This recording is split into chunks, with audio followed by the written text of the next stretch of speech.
Hello everyone, welcome back to corporate Nomy. अगर आपने हमारे प्रीवियस वीडियोस देखे हैं तो अब तक हम सोल प्रोप्राइटरशिप और पार्टनरशिप फर्म को डिटेल में समझ चुके हैं। नेक्स्ट, आज हम एक ऐसे बिजनेस एंटिटी के बारे में बात करेंगे जो पार्टनरशिप और कंपनी के बीच का ब्रिज है। और बिलीव मी, अगर आप एमएल केवाईसी, कंप्लायंस, बैंकिंग या फाइनेंशियल क्राइम में काम करते हैं तो आपको एलएलपी की केवाईसी बहुत फ्रीक्वेंसी देखने को मिलेगी। तो आज हम समझेंगे लिमिटेड लायबिलिटी पार्टनरशिप यानी एलएलपी। एक स्टोरी से स्टार्ट करते हैं। मैं आपसे एक स्टोरी स्टार्ट शेयर करती हूँ। मान लीजिए दो दोस्त हैं, राहुल और अमन। दोनों सीए हैं, दोनों के पास क्लाइंट्स भी है, दोनों का एक्सपीरियंस भी अच्छा है। एक दिन दोनों सोचते हैं कि व्हाई नॉट अपनी खुद की कंसल्टेंसी फर्म स्टार्ट करें। अब दोनों बिजनेस शुरू कर देते हैं। शुरू में बिजनेस अच्छा चल रहा है, लेकिन एक साल बाद एक क्लाइंट ने उनके अगेंस्ट 50 लाख रुपए का लीगल क्लेम फाइल कर दिया। अब राहुल और अमन टेंशन में आ गए। राहुल बोलता है कि यार, अगर हम नॉर्मल पार्टनरशिप फर्म होते, इतना बड़ा लॉस हो जाता तो हमारी पर्सनल प्रॉपर्टी भी रिस्क में आ सकती थी। तब उनके लॉयर ने बोला, इसीलिए मैंने तुम्हें एलएलपी रजिस्टर करने की एडवाइस दी थी। अब क्वेश्चन ये है कि आखिर एलएलपी होती क्या है। सबसे पहले एक सिंपल क्वेश्चन, अगर पार्टनरशिप फर्म ऑलरेडी एग्जिस्ट करती है तो गवर्नमेंट को एलएलपी इंट्रोड्यूस करने की जरूरत क्यों पड़ी? बहुत अच्छा क्वेश्चन है। पार्टनरशिप फर्म में एक प्रॉब्लम थी, उसमें जनरली अनलिमिटेड लायबिलिटी होती है। मतलब अगर बिजनेस को बड़ा लॉस हो जाए तो पार्टनर्स की पर्सनल असेट्स भी रिस्क में आ सकती है, subject to applicable laws. Business grow होने के बाद ये रिस्क बहुत बड़ा हो जाता था। इसीलिए एक ऐसा स्ट्रक्चर इंट्रोड्यूस किया गया जिसमें पार्टनरशिप की फ्लेक्सिबिलिटी हो और कंपनी की तरह लिमिटेड लायबिलिटी का बेनिफिट भी मिले। उस स्ट्रक्चर का नाम है लिमिटेड लायबिलिटी पार्टनरशिप। अब सिंपल लैंग्वेज में देखते हैं कि एलएलपी क्या होती है। एलएलपी एक ऐसी बिजनेस एंटिटी है जहां दो या दो से ज्यादा पार्टनर्स मिलकर बिजनेस चलाते हैं, लेकिन उनकी लायबिलिटी जनरली उनके एग्रीड कंट्रीब्यूशन तक लिमिटेड होती है, सब्जेक्ट टू एप्लीकेबल लॉ। और सबसे इंपॉर्टेंट बात, एलएलपी की अपनी सेपरेट लीगल एंटिटी होती है। ये लाइन बहुत इंपॉर्टेंट है। अब सेपरेट लीगल एंटिटी का मतलब क्या होता है? ये कॉन्सेप्ट बहुत स्टूडेंट्स को कंफ्यूज कर देते हैं। मैं एक एग्जांपल देती हूँ कि सपोज एक मोबाइल फोन खरीदते हो। फोन आपका है, लेकिन फोन और आप सेम पर्सन नहीं हो। फोन की अपनी आइडेंटिटी है। वैसे ही एलएलपी और उसके पार्टनर्स अलग लीगल एंटिटीज होते हैं। मतलब बिजनेस अपने नाम से प्रॉपर्टी खरीद सकता है, बैंक अकाउंट ओपन कर सकता है, कॉन्ट्रैक्ट साइन कर सकता है, केस फाइल कर सकता है, उनके अगेंस्ट केस भी हो सकता है। ये पार्टनरशिप फर्म से बहुत बड़ा डिफरेंस है। एक एग्जांपल, मान लीजिए कि नेहा और प्रिया ने एक आर्किटेक्चर कंसल्टेंसी स्टार्ट की। नाम रखा NP architect LLP. Office rent पर लिया, एम्प्लॉइज हायर किए, क्लाइंट्स मिलने लगे। अब ऑफिस का लीज एग्रीमेंट किस नाम पर होगा? नेहा के नाम पर? नहीं। प्रिया के नाम पर? नहीं। ये होगा एनपी आर्किटेक्ट एलएलपी के नाम पर। क्यों? क्योंकि एलएलपी की अपनी लीगल आइडेंटिटी होती है। अब समझते हैं कि लिमिटेड लायबिलिटी क्या होती है। अब सबसे इंपॉर्टेंट कॉन्सेप्ट, सपोज एलएलपी ने 20 लाख रुपए इन्वेस्ट किए बिजनेस में। बिजनेस अनफॉर्चुनेटली फेल हो गया, लॉस हो गया। तब क्वेश्चन क्या आता है कि क्या पार्टनर्स की पर्सनल हाउस और पर्सनल कार ऑटोमेटिकली रिस्क में आ जाएगी? जनरली नहीं, क्योंकि एलएलपी पार्टनर्स को लिमिटेड लायबिलिटी प्रोटेक्शन प्रोवाइड करती है। ऑल दो एक्सपेक्टेशंस हो सकती है, जैसे फ्रॉड या पर्सनल गारंटीज। इसी वजह से प्रोफेशनल्स और स्टार्टअप्स एलएलपी को प्रेफर करते हैं। अब देखते हैं पार्टनरशिप फर्म वर्सेस एलएलपी। एक कंपैरिजन करते हैं। पार्टनरशिप फर्म जो है वो एक सेपरेट लीगल आइडेंटिटी जनरली नहीं होती है। इसमें अनलिमिटेड लायबिलिटी होती है। इसका एक सिंपलर स्ट्रक्चर होता है और ये ट्रेडिशनल बिजनेस मॉडल है। अब एलएलपी जो है ये एक सेपरेट लीगल एंटिटी है। इसमें लिमिटेड लायबिलिटी होती है। इसमें बेटर क्रेडिबिलिटी होती है and commonly it is used by the professionals, consultants, startups and service firms. ये कंपैरिजन इंटरव्यू में बहुत पूछा जाता है। अब देखते हैं कि who are partners in LLP. LLP में हम ओनर को क्या बोलते हैं? इसमें हम ओनर्स को पार्टनर बोलते हैं। जैसे पार्टनरशिप फर्म में पार्टनर्स थे, वैसे ही एलएलपी में भी पार्टनर्स होते हैं। डिफरेंस सिर्फ इतना है कि एलएलपी में लीगल स्ट्रक्चर अलग होता है और लिमिटेड लायबिलिटी भी होती है। अब देखते हैं डेजिग्नेटेड पार्टनर। ये एक नया टर्म इंट्रोड्यूस होता है, डेजिग्नेटेड पार्टनर। अब क्वेश्चन आता है कि क्या हर पार्टनर डेजिग्नेटेड पार्टनर होता है? बिल्कुल नहीं। डेजिग्नेटेड पार्टनर वो पार्टनर होता है जिसके ऊपर एडिशनल लीगल और कंप्लायंस रिस्पॉन्सिबिलिटीज होती है। For example regulatory filings, compliance with applicable LLP laws, statutory responsibilities. यानी हर डेजिग्नेटेड पार्टनर एक पार्टनर होता है, लेकिन हर पार्टनर डेजिग्नेटेड पार्टनर हो ये जरूरी नहीं है। सपोज एक एलएलपी है, ब्राइट फ्यूचर कंसल्टेंट एलएलपी के नाम से। उसमें 5 पार्टनर है, राहुल, नेहा, अमन, प्रिया और करण।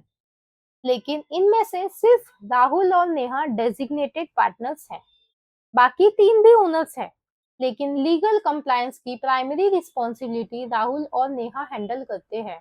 इसीलिए केवाईसी एनालिस्ट को ये आइडेंटिफाई करना पड़ता है कि नॉर्मल पार्टनर्स कौन है और डेजिग्नेटेड पार्टनर्स कौन है। अब देखते हैं एलएलपी एग्रीमेंट। जैसे पार्टनरशिप फर्म में पार्टनरशिप डीड होती थी, वैसे ही एलएलपी में होता है एलएलपी एग्रीमेंट। ये एलएलपी का सबसे इंपॉर्टेंट डॉक्यूमेंट होता है। इसमें जनरली मेंशन होते हैं पार्टनर्स के नाम, designated partners, capital contribution, profit sharing, rights and duties, decision making process, admission और रिटायरमेंट ऑफ प्रोसेस। एमएल या केवाईसी में एलएलपी एग्रीमेंट को समझना बहुत इंपॉर्टेंट होता है। अब एक एमएल एनालिस्ट पर्सपेक्टिव से समझते हैं कि मान लीजिए आपके पास एक फाइल आई, बिजनेस का नाम है ब्राइट फ्यूचर कंसल्टेंट एलएलपी। तो क्वेश्चन आता है कि सबसे पहले काम क्या करोगे? नाम देखकर रिज्यूम करोगे? बिल्कुल नहीं। सबसे पहले वेरीफाई करोगे कि क्या ये रियली एलएलपी है। रजिस्ट्रेशन डॉक्यूमेंट्स क्या कहते हैं, एलएलपी एग्रीमेंट्स अवेलेबल है क्या, पार्टनर्स कौन कौन है, डेजिग्नेटेड पार्टनर कौन है। यही प्रोफेशनल एएमएल एनालिस्ट की अप्रोच होती है। एक ऑफिस सिनेरियो समझते हैं कि इमेजिन करिए आप ऑफिस में बैठे हो। आपके मैनेजर ने बोला कि आप एक please complete the KYC of ALB consulting LLP. अब आप डायरेक्टली डॉक्यूमेंट्स वेरीफाई करना स्टार्ट कर दोगे क्या? आंसर है नहीं। एक एक्सपीरियंस्ड एएमएल एनालिस्ट कभी भी डायरेक्टली डॉक्यूमेंट्स वेरीफाई नहीं करता। सबसे पहले वो एक रोड मैप बनाता है। वो सोचता है कि ये एंटिटी किस टाइप की है, इसके ओनर्स कौन है, इसको लीगली रिप्रेजेंट कौन करता है, यूबीओ कौन है, कौन अकाउंट ओपन करेगा। ये क्वेश्चंस आपको एक बिगिनर से प्रोफेशनल एनालिस्ट बना देता है। फिर स्टेप 1 आता है कि पार्टनर्स वेरीफाई करना। सबसे पहले एनालिस्ट एलएलपी एग्रीमेंट और रजिस्ट्रेशन डिटेल्स देखेगा। मान लीजिए एलएलपी में 4 पार्टनर्स हैं, राहुल, नेहा, अमन और प्रिया। तो क्वेश्चन आता है कि क्या इन चारों की आइडेंटिटी वेरीफाई होगी? जनरली इंस्टीट्यूशन की केवाईसी पॉलिसी और रेगुलेटरी रिक्वायरमेंट्स के हिसाब से रेलेवेंट पार्टनर्स और कंट्रोलिंग पार्टनर्स की आइडेंटिटी वेरीफाई की जाती है। इसीलिए एनालिस्ट सिर्फ नेम्स नोट नहीं करता है, वो डॉक्यूमेंट से वेरीफाई करता है कि रिकॉर्ड्स कंसिस्टेंट है या नहीं है। स्टेप 2, डेजिग्नेटेड पार्टनर्स आइडेंटिफाई करना। अब डॉक्यूमेंट्स में लिखा है डेजिग्नेटेड पार्टनर्स में राहुल और नेहा का नाम, बाकी 2 नॉर्मल पार्टनर्स हैं। अब क्वेश्चन ये आता है कि एमएल एनालिस्ट के लिए ये इंफॉर्मेशन इम्पोर्टेंट क्यों है? क्योंकि डेजिग्नेटेड पार्टनर्स ही यूजुअली लीगल कंप्लायंस और रेगुलेटरी रिस्पॉन्सिबिलिटीज हैंडल करते हैं। अब किसी डॉक्यूमेंट पर डेजिग्नेटेड पार्टनर का सिग्नेचर होना चाहिए और नेक्स्ट साइन किसी और ने कर दिया तो एनालिस्ट को वेरीफाई करना पड़ेगा कि उसके पास प्रॉपर ऑथराइजेशन है या नहीं। अब समझते हैं ऑथोराइज सिग्नेटरी। एक इंटरेस्टिंग सिचुएशन, मान लीजिए एलएलपी के 4 पार्टनर्स हैं, लेकिन बैंक अकाउंट सिर्फ अमन ऑपरेट करता है। तो क्वेश्चन आता है कि क्या अमन डेजिग्नेटेड पार्टनर है? आंसर है नहीं। फिर क्या अमन यूबीओ है? ये जरूरी नहीं है। तो फिर अकाउंट कैसे ऑपरेट कर पा रहा है? आंसर है उसको एलएलपी ने ऑथोराइज्ड सिग्नेटरी अपॉइंट किया है।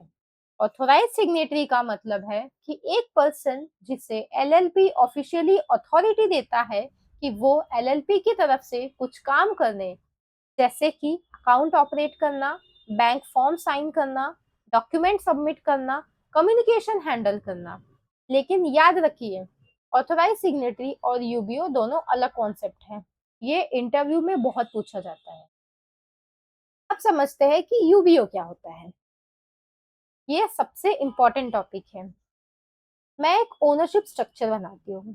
समझ लीजिए कि राहुल का 45% है, नेहा का 30% है, अमन का 15% है एंड प्रिया का 10% है। तो क्वेश्चन आता है कि यूबीओ कौन है? एएमएल रेगुलेशंस कंट्री के हिसाब से डिफरेंट हो सकती है, लेकिन जनरली इंस्टीट्यूशन ओनरशिप और कंट्रोल दोनों देखते हैं। इस एग्जाम्पल में राहुल और नेहा दोनों सिग्निफिकेंट ओनरशिप रखते हैं और बिजनेस को कंट्रोल भी करते हैं। इसीलिए जनरली दोनों यूबीओ आइडेंटिफाई किए जा सकते हैं, subject to applicable laws and institutional policy. अब एक और इम्पोर्टेंट पॉइंट, सिर्फ ओनरशिप ही नहीं, कंट्रोल भी इम्पोर्टेंट है। कभी कभी किसी पर्सन के पास ओनरशिप कम होती है, लेकिन डिसीजन मेकिंग पावर उसके पास होती है। ऐसे केसेस में एनालिस्ट को ओनरशिप के साथ साथ कंट्रोल स्ट्रक्चर भी समझना पड़ता है। अब देखते हैं KYC documents required for LLP. अब मान लीजिए एबीसी कंसल्टिंग एलएलपी ओपन करना चाहती है, तो एनालिस्ट जनरली क्या वेरीफाई करेगा? First is certificate of incorporation. ये प्रूफ करता है कि एलएलपी लीगली रजिस्टर्ड हुई है क्या। Next document is LLP agreement. ये सबसे इंपॉर्टेंट डॉक्यूमेंट है। इसमें होता है पार्टनर्स की information, designated partners, profit sharing, capital contribution, rights and responsibilities. Next document है पैन कार्ड ऑफ एलएलपी। ये यूज होता है टैक्स आइडेंटिफिकेशन के लिए। Next document is registered office address proof. ये वेरीफाई करता है कि एलएलपी का ऑफिशियल रजिस्टर्ड ऑफिस कहाँ पे है। Next is identity and address proof. Relevant partners, designated partners या ऑथोराइज्ड पार्टनर के डॉक्यूमेंट इंस्टीट्यूशन की केवाईसी पॉलिसी के हिसाब से वेरीफाई किए जाते हैं। Next is authorisation documents. ये वेरीफाई करते हैं कि अकाउंट ऑपरेट कौन करेगा, कभी रिजोल्यूशन, कभी ऑथराइजेशन लेटर या इंस्टीट्यूशन की रिक्वायरमेंट के हिसाब से। अब समझते हैं एएमएल रेड फ्लैग्स। मान लीजिए केवाईसी करते वक्त आपको ये सिचुएशन मिलती है। जैसे फर्स्ट सिचुएशन लेते हैं कि एलएलपी एग्रीमेंट में पार्टनर्स कुछ और है और पैन रिकॉर्ड्स में पार्टनर्स कुछ और ये रेड फ्लैग्स मिल सकता है, जैसे कस्टमर यूबीओ डिक्लेयर ही नहीं करना चाहता है। और रेड फ्लैग हो सकते हैं जैसे बिजनेस बोल रहा है कुछ और की कंसल्टिंग कंपनी है, लेकिन अकाउंट में डेली करोड़ के कैश डिपॉजिट या अनरिलेटेड हाई रिस्क ट्रांजैक्शंस दिख रहे हैं। अनदर रेड फ्लैग्स हो सकता है जैसे अकाउंट एक ऐसा पर्सन ऑपरेट कर रहा है जिसका नाम एलएलपी रिकॉर्ड्स में है ही नहीं। ये सिचुएशन एडिशनल वेरिफिकेशन डिमांड करती है। और रेड फ्लैग हो सकता है जैसे ओनरशिप स्ट्रक्चर अननेसेसरीली कॉम्प्लेक्स है और कस्टमर क्लियर एक्सप्लेनेशन नहीं दे पा रहा है, तो ये भी एनहांस ड्यू डिलिजेंस ट्रिगर कर सकता है। अब कुछ इंटरव्यू क्वेश्चंस देख लेते हैं। जैसे first question, what is the biggest difference between partnership firm and LLP? A partnership firm generally has unlimited liability, wherein an LLP provides limited liability protection to its partners and has separate legal identity. Next question is, who is a designated partner? Answer is, a designated partner is a partner who has additional legal and compliance responsibility under the LLP framework. Next question is, how do you identify the UBO in an LLP? Answer is, the UBO is identified based on ownership and or control in accordance with applicable AML regulations and organization policy. Next question is, can an authorized signatory and UBO be different person? Answer is yes. The authorized signatory is authorized to act on behalf of the LLP, whereas the UBO is the person who ultimately owns or controls the entity. Before ending today's lecture, मैं आपसे 5 questions पूछना चाहती हूँ। LLP का full form क्या होता है? Answer is limited liability partnership. LLP और पार्टनरशिप फॉर्म में सबसे बड़ा डिफरेंस क्या होता है? आंसर इज लिमिटेड लायबिलिटी और separate legal entity. Next question है, एलएलपी का सबसे इंपॉर्टेंट गवर्निंग डॉक्यूमेंट कौन सा है? Answer is LLP agreement. Next question, कि क्या हर पार्टनर डेजिग्नेटेड पार्टनर होता है? Answer is no. Next question, क्या ऑथोराइज्ड सिग्नेटरी और यूबीओ सेम पर्सन होना जरूरी है? बिल्कुल नहीं, दोनों अलग अलग हो सकते हैं। एक फाइनल रिकैप देख लेते हैं कि आज हमने प्रैक्टिकली समझा एएमएल एनालिस्ट एलएलपी की केवाईसी कैसे स्टार्ट करता है, पार्टनर्स और डेजिग्नेटेड पार्टनर्स को कैसे वेरीफाई किया जाता है, ऑथोराइज सिग्नेटरी का रोल, यूबीओ आइडेंटिफिकेशन, एलएलपी के important KYC documents, AML red flags, कुछ interview questions and quick quiz. अब नेक्स्ट इसमें वीडियो में हम देखेंगे प्राइवेट लिमिटेड कंपनी। ये पूरी बिजनेस एंटिटी सीरीज का सबसे इम्पोर्टेंट टॉपिक होगा। हम इसमें डिटेल में समझेंगे share holders, directors, board of directors, company secretary, authorise signatory, UBO, MOA, AOA, certificate of incorporation, KYC documents, ML red flags, practical corporate case studies. तो अगर आपको आज का सेशन यूजफुल लगा हो तो वीडियो को लाइक करिए, चैनल को सब्सक्राइब करिए और बेल आइकन जरूर प्रेस करिए। And thank you so much for watching and I will see you in the next episode. Happy learning.